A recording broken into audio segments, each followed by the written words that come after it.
Welcome back. October is the 30th anniversary of Domestic Violence Awareness Month, an important reminder that many suffer through domestic violence and abuse every day. Now, here to tell us how you can do your part to spread the word and help make it stop is CEO of Emerge Center, Ed Mercurio-Sakwa. Ed, thank you so much for joining us today. Thanks for having me. Such a pleasure. So let's remind folks who may not have heard for a while, what is Emerge? What is your mission? What do you guys do? So our mission is about providing an opportunity for people to create, sustain, and celebrate a life free from abuse.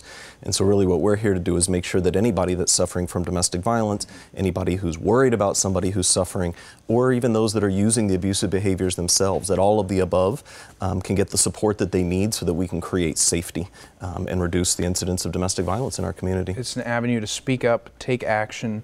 How common and how often do these things occur in our society, would you say? Unfortunately, it's incredibly common. We at Emerge serve about 6,000 people every year, and that's the tip of the iceberg. We know that there's about 15,000 911 calls in our community every single year. So 15,000 times that somebody felt the need for an armed intervention in their relationship. And we know that research shows that only about 1 in 10 get reported. So we're talking about humongous numbers.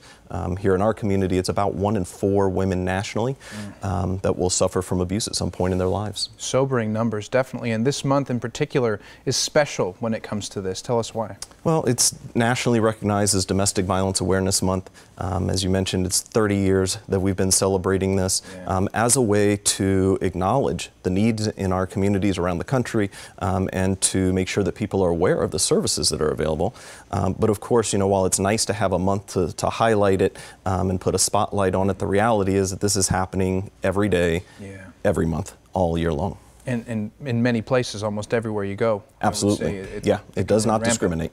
Right. And so there are several events, several things that you guys are doing to bring awareness and to sort of make people think about it. Yeah. One of the things we're doing is this Thursday, the 19th, is Wear Purple Day, which is a day that we hope everybody will wear some form of purple. It can be clothing, it can be a tie, it can be you know, a ribbon that they wear on their shirt, but something that will help show that they're standing in solidarity with those victims and to raise awareness about this issue that is often kept in silence. It's something that victims are often shameful about, scared to talk about, and so we want to, though, raise awareness to make sure the community knows, yeah, this is a big thing here in Tucson and Pima County. Paint Pima purple, and you know, the power of social media can't be understated, so you're asking people to take pictures and post them and tag you guys. Yeah, and that will just help us to further spread the word and show victims who might be scared and thinking there's no one to turn to see just how much support there really is in the community. That we're behind them. They don't have to be scared. Exactly. And stuff